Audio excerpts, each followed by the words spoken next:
Welcome back. Andhra Pradesh ప్రభుత్వం కృష్ణా జలాలను అక్రమంగా తరలిస్తోందని తెలంగాణ నీటిపారుదల శాఖ మంత్రి ఉత్తమ్ కుమార్ రెడ్డి ఇటీవల కృష్ణానది యాజమాన్య బోర్డుకి ఫిర్యాదు చేశారు. ఈ నేపథ్యంలోనే కేఆర్ఎంబీ చైర్మన్ అతుల్ జైన్ అధ్యక్షతన మధ్యాహ్నం బోర్డు సమావేశం కావాల్సి ఉంది.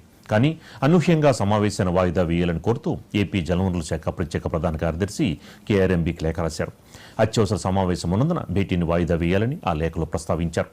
అయితే మధ్యాహ్నం 3:30కి మంత్రి ఉత్తమ్ కుమార్ రెడ్డితో పాటు నీటిపారుదల శాఖ అధికారులు కేఆర్ఎంబీ కార్యాలయానికి వెళ్లి అక్కడ తమ వాదనలు వినిపించనున్నారు.